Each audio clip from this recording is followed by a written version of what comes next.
everyone, welcome to our channel. This is 8 to Love. I am Sierra. I'm Josh. We are the soon-to-be Litzaws. We are currently engaged. We got engaged on July 4th of 2020. We've been, for the past 6 months, going through the foster care system through our state of Indiana to become licensed foster care parents. We currently are without a child right now. We just got approved. Our final approval came the beginning of this week. So we currently have no children in our house. It's just us two and our dogs. Finley and Marley. Yep, we have a Newfoundland and a Poodle mix, and a American Bulldog and a Pit Bull mix. So we had no problems through DCS with our dogs. Dogs are a common myth that we've come across through, especially pit bulls. Yes, through the system. Like, there was a lot of questions that we kind of had concerning our dogs when it came to having children in our house. We had no issues with that whatsoever. When they came to do our home study, they met our dogs, absolutely loved them. No issues there. There's been a couple different things that we've come across that we did a little bit of research before we started the process through our state. We didn't go through an agency. We just did it through DCS in the state of Indiana. So we came across a couple, like I said, small, myths or whatever you want to call them. There was the dog one. Then a lot of people said that it can take up to a year to become licensed. When we got in contact with DCS, our foster care specialist kind of informed us it normally takes 3 to 6 months. We were right at that 6-month mark, so it really just depends. Normally it's pretty quickly, especially right now with COVID. All your classes, at least in Indiana, are online. So we had a lot of virtual meetings. All of our trainings were virtual. The only thing we had to do in person was our first aid and CPR classes. And those normally are online right now also, but we had some issues with that, so we did it in person. We just found our own provider that could help us with that. We currently, like I said, are without a child. I am 23. I just turned 23 in June. And Josh? I turned 24 in July. So we're pretty young for the foster care system. That was another thing. Like, people are like, oh, if you're unmarried and you're young, that's not true. We are both, like I said, fairly young to do such a, large process. But we aren't married. We're planning on getting married next year. Just due to COVID, we decided not to do it this year. We want our families to be present with our friends and stuff. So we were gonna wait to start this process until after we were married.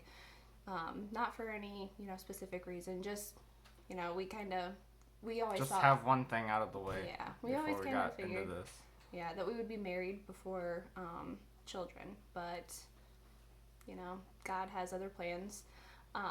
We contacted a DCS foster care specialist just with some questions about the process, and her talking to us and explaining everything right now and kind of shedding some light on the whole situation. It brought into perspective things.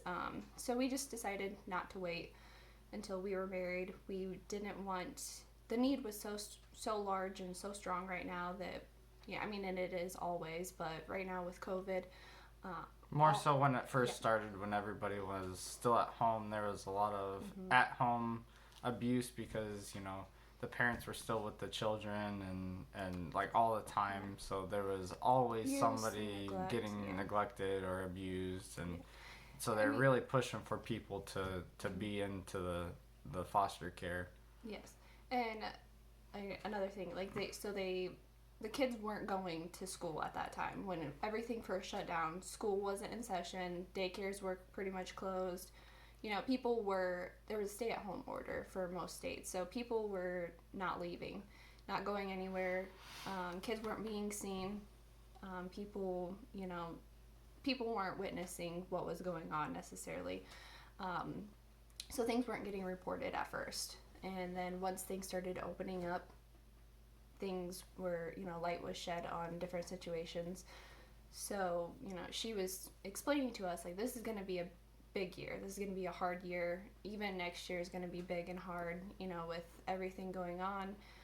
There's a lot of families struggling right now. We both actually just recovered, or are still recovering from COVID. It was pretty rough. Josh is a type 1 diabetic, and I am anemic, so we both kind of struggled with that. But like I said, we're getting better. We just kind of are thankful that during that time we didn't have children in our home. That would have been so hard, so incredibly hard. And I really feel for the families that are going through things like that right now, like financial difficulties with children. There's a lot of situations. People always look at the foster care system as just physical abuse, and that's the main thing. Physical and sexual abuse is what they pinpoint, and that's not always the case.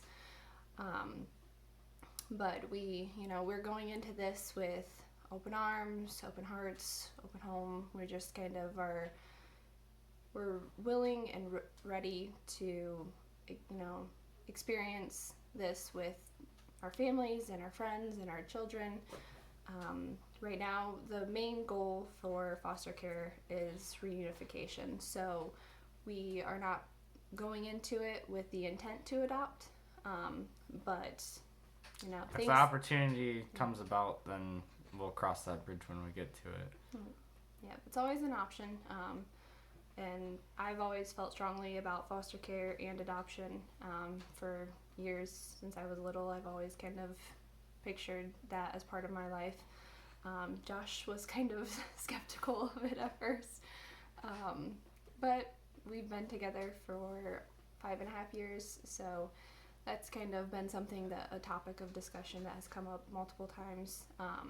And back in March, we celebrated our 5-year anniversary, and we kind of talked about it a little bit more, just kind of brought up the topic again, reevaluated the situation, and there's never really a perfect time to do anything, so we decided, we can start the process, doing some research and talking. Like I said, we contacted DCS just to see, and it just felt like the right time. We have currently a 3-bedroom, 2-bathroom home. We are located in Northeast Indiana, so for those of you who don't know, but like I said, we've just kind of been renovating. We've owned our home for 2 years, so we moved in May of 2018. We've been kind of renovating it slowly, just kind of going, as different rooms, different times, not everything all at once. So really, we just, kind of started tackling things a little bit faster, and kind of flipping. We have a nursery ready. We have another room ready for toddlers, where our age group is going to be 0 to 5. So our other room is kind of geared for the toddler and the older children. We're going to have bunk beds in that room. That's our main goal anyway. We've kind of ran into some obstacles with that. Yeah, we've ran into a big obstacle with trying to order bunk beds off of Amazon, so I get to build some. Yeah, which is super excited about. We've been trying really hard to kind of get everything, like I said, ready, but not overwhelm ourselves at the same time. This is a big change for us, big change for, our families and our friends, our dogs. They are our children. Our dogs love children, so yes. It should be fine. Yeah, they really enjoy anybody. Nieces and nephews when they come over. Yeah, all children, all humans are great for them. Attention is their number one favorite. We currently, like I said, are just kind of going with the flow, waiting, just willing to accept any calls. We kind of have talked. When we get that first call, we have a list of things that we want to ask. And before we go any further with that, it's good to ask questions before you go ahead and accept a child, because they some counties, they will provide transportation and some won't, which we live into a county where they don't. Or in the middle of nowhere. Yeah. They don't provide transportation, and there's just certain questions that you need to ask. Yeah, small town Indiana is not ideal for transportation, which we kind of figured that out pretty quickly. It's not a main concern. We're willing to do what we need to for children. In that same aspect, we want to provide them the best we can. And if you get a call, you don't always have to accept it. I mean, that it has to be a good situation for you and for that child, because that's this is a big thing for any kid that goes through it, whether they're in the system for a month or years. It can really, it's very traumatic. It's going to be a long, hard process, a long road ahead of us. We are going to experience a lot of things, and we have gotten a tremendous amount of support from our friends and our family right now, and we greatly appreciate that.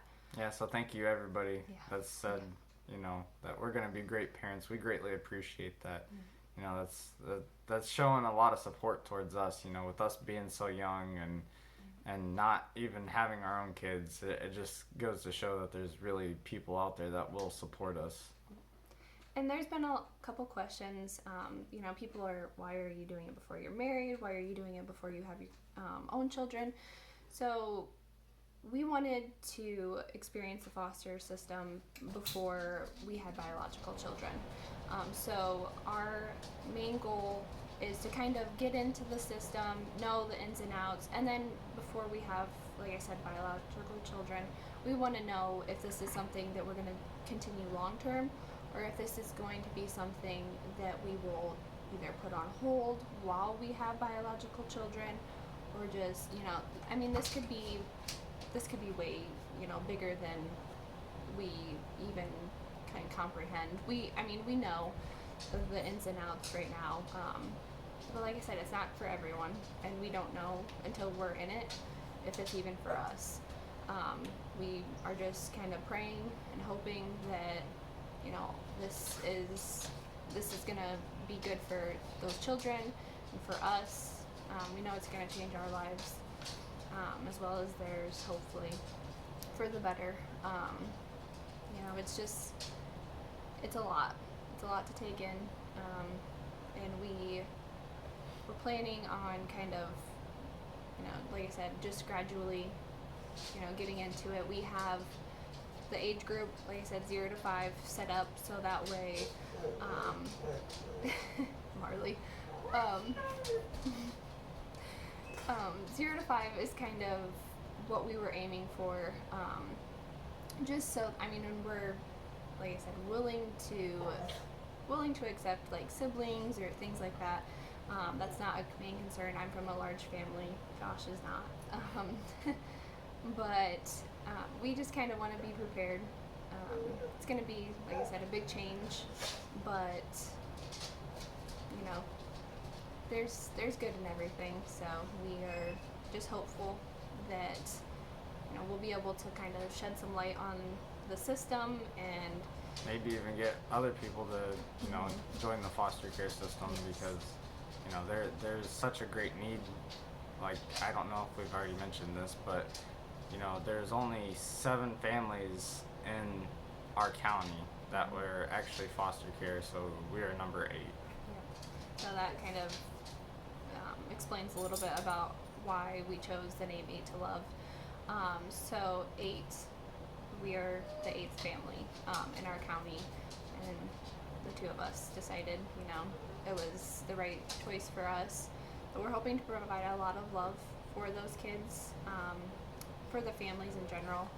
And we, know that not every situation we're going to be able to have a strong bond with the biological families, but we really hope that, we can at least kind of have a good experience with some of them, most of them, hopefully. We don't know how many kids we'll encounter, like I said, it's just kind of a go with the flow. We've tried to kind of prepare ourselves a little bit, getting a few necessities here and there. I mean, like I said, we have a crib set up in our nursery, and we got some car seats, things like that. But right now, it's just kind of, we don't know. We don't know age. Like I said, we chose kind of a larger group, like an age group, just hoping that we'll be able to help more children in that time span, in that age group, the range. So we will be sending our children to a daycare or a babysitter. So I know that's kind of another topic of discussion that I noticed there was some differing opinions about. So we, being the foster parents, we actually do get to choose where we send our children while they are in our care. So we can send them to a daycare or an in-home provider, like a private babysitter, or family can watch them, friends, anybody, like I said, that we basically choose. They do have to submit a background check if they're not a licensed child care provider. So we've kind of toured a couple of our local daycares, kind of have them on kind of the back burner waiting, and hopefully they have availability when the time comes that we do have a child. But he works full time, I work full time, but we, like I said, we're kind of just hoping that this can be a good experience. We realize that there's going to be times where it's going to be difficult working full time, having children, having our dogs and everything. It's gonna be a lot, but But hey, I mean, there's other people out there that do it, and I mean, there's people that do more than what we do, and they just continue to thrive off of this. So, we figure we can do it. So so we love to go and travel. We love to go to Tennessee. We usually try and go at least once or twice, a couple times a year. Gatlinburg is one of our favorites. So we hope to kind of be able to show our children, different states, different experiences. We want them to be able to travel with us, and that's another thing that we've encountered. So you do have to get state approval to take your kids out of the state. Yeah. So it has to go through the court if you're going to take any kid out of state. So I mean, and that's for an extended period of time. So if you're going to visit, your grandma out of state in Ohio for a day, that's not a big issue. But for like family vacations, we have to get those approved, as well as, if we can't take our children with us, like if it doesn't get approved, we would have to contact either, we'd have to get a form of, child care, or they have to go to respite, which respite is like a temporary home that they can be cared for. It's approved by the state, kind of like a temporary foster home for foster kids. So like they would come back to us as soon as we got back. We're just kind of hoping that, when we do go on vacations and stuff, like I said, we can kind of let them experience those memories with us and kind of expand their horizons a little bit, also show them, something other than cornfields.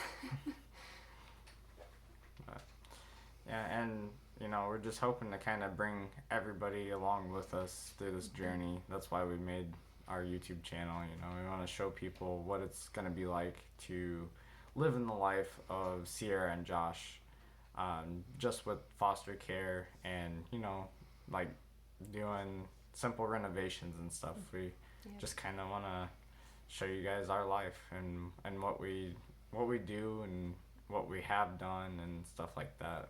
Yes. So. Yeah, and if you guys have any questions, you can always, message us or comment. We have encountered everything, everything is just our personal opinions, what we've, like I said, our experiences, what we've been through. Not professionals. Like I said, we don't even have a child in our care right now anyway. But we're hoping, we can help through, deciding whether this is the right process for you also. And as we go, we will continue to share with you, the good and the bad. Like I said, there's going to be both, and we just want people to be aware that the need is so strong. And, like I said, like Josh said, we can show, home renovations. We hope to eventually, we'll do a home tour once we have everything kind of touched up. We'll show you our living space, kind of show you what we did to make our home ready for the home study, kind of get you a little bit of an idea of what you need to the necessities to pass that home study. Really pretty simple, but like I said, if this is something that you've been thinking about, even CASA or, like I said, respite is a great, system. It's something that if you don't think that long term, you would be willing to have those children in your house for an extended period of time, but you'd like to help out, just, somebody needed a weekend getaway or things like that, you can definitely help with that. That is, like I said, just as needed as foster. So we just kind of, like I said, hope to shed some light on all those situations and kind of help you guys throughout the whole situation also. So I think that's all we got for today. So if you guys have any questions, or like I said, if you want to comment or subscribe, whatever, that would be great. Share it, whatever. I mean, just anything, any question that you guys have, just let us know. Yeah, that'd be great. Thanks. I appreciate it.